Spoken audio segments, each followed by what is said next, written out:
छात्रों नमस्कार। आज अपन बात करते हैं काव्य भाषा के रूप में अवधि का उद्भव और विकास। देखिए, मध्यकाल में अवधि और ब्रज भाषा काव्य भाषा के रूप में विकसित हुई।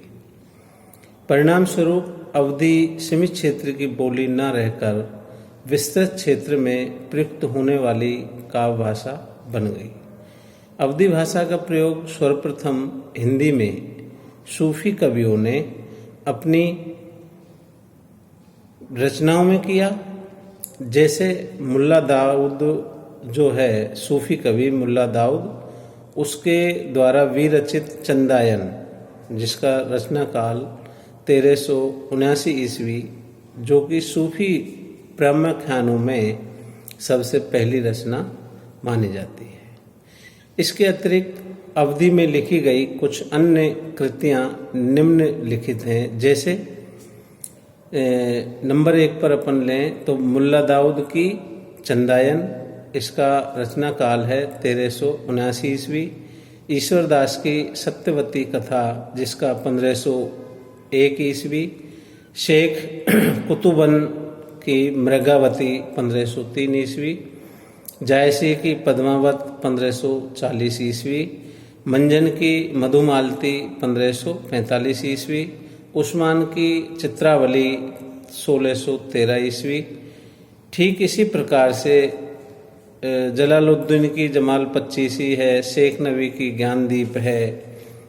नूर मोहम्मद की अनुराग बांसुरी है। कासिम शाह की हंस जवाहिर है।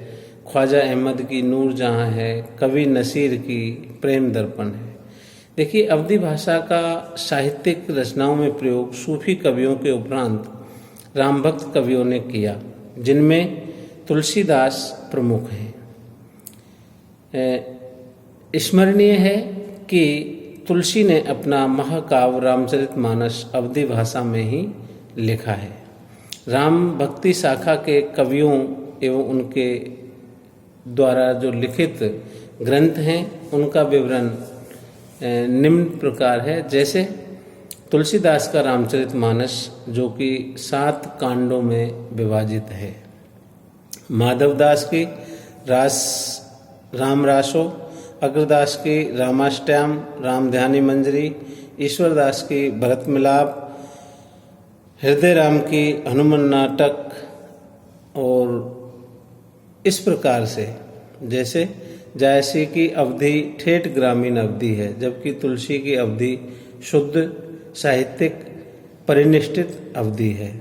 इन दोनों में ही अंतर है। जैसे जायसी की अवधि ठेठ ग्रामीण अवधि है और तुलसीदास की अवधि शुद्ध साहित्यिक और परिनिष्ठित अवधि है। संस्कृत के विद्वान होते हुए भी तुलसी ने अपनी अभिव्यक्ति लोक भाषा में, जो कि जनभाषा की है, उनकी अवधि में संस्कृत की कोमलकांत पदावली का सुंदर प्रयोग भी उपलब्ध होता है।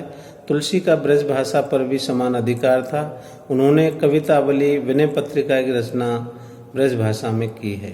आधुनिक काल में पंडित द्वारका प्रसाद मिश्र ने कृष्णायन की रचना अवधि भाषा में की, जो कृष्ण चरित्र को प्रस्तुत करने वाला एक महाकाव्य है। रमई काका भी आधुनिक अवधि के कवि माने जाते हैं। अवधि काव्य भाषा के रूप में किस प्रकार विकसित हुई, इसका यहाँ विवरण प्रस्तुत है कि आधुनिक कालीन भारतीय आर्य भाषाओं का विकास अपभ्रंश के क्षेत्रीय रूपों में हुआ। पश्चिमी हिंदी का विकास जहाँ सौर सेनी अपभ्रंश से माना जाता है, वहीं पूर्वी हिंदी का जो विकास है वो अर्धमागधी अपभ्रंश से माना गया है।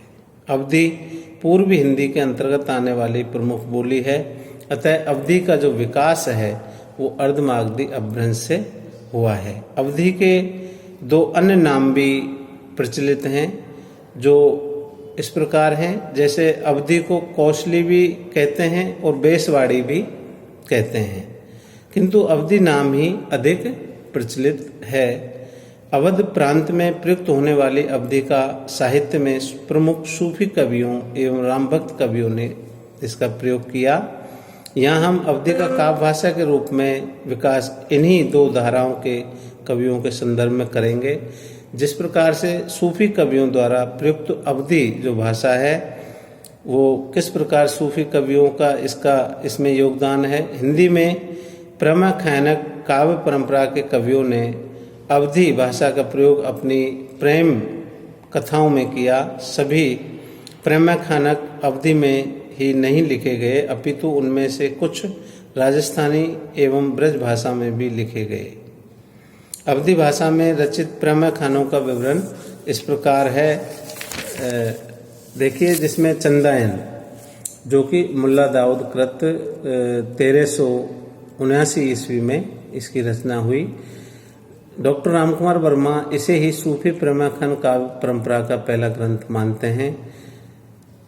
डॉक्टर माता प्रसाद गुप्त ने इसे लोर कहा या लोर कथा कहा है। डॉक्टर परमेश्वरी लाल गुप्त ने इसका एक पाठ चंदायन नाम से संपादित किया है। छंद विधान एवं प्रबंध व्यवस्था की दृष्टि से पूर्णतः भारतीय है, उसमें फारसी मसनवियों के छंद प्रयुक्त नहीं है। प्राकृत और अभ्रंश साहित्य की परंपरा से में प्रबंध काव्य के लिए कड़वक का प्रयोग होता रहा है, जिनमें 5 अर्धालियों के बाद एक दोहा रखने का विधान है। इसके नायक लोरिक और नायिका चंदा का उन्मुक्त प्रेम चित्रित किया गया है। ये अवधी भाषा का प्रथम उपलब्ध ग्रंथ माना जा सकता है। इसमें उन सभी कथानक रूढ़ियों एवं काव्य परंपराओं का पालन किया गया है जो सूफी प्रेमाख्यानों में मिलता है। देखिए, सत्यवती कथा, इस प्रेम कथा के रचयिता हिंदू कवि ईश्वरदास हैं। इसका रचना काल 1501 ईस्वी माना गया है। ग्रंथ की रचना अवधी भाषा में तथा दोहा चौपाई शैली में हुई है। इसके कथानक का संबंध राजकुमारी सत्यवती एवं राजकुमार ऋतुपर्ण के प्रेम प्रसंग से है। और मृगावती जो है वो शेख कुतुबन की द्वारा लिखित है। अवधी भाषा में रचित मृगावती को आचार्य रामचंद्र शुक्ल प्रेमाख्यान का परंपरा का प्रथम ग्रंथ मानते हैं, रामचंद्र शुक्ल। और डॉक्टर रामकुमार वर्मा ने चंदायन को प्रथम सूफी काव्य माना है, जिसकी रचना मृगावती की जो रचना है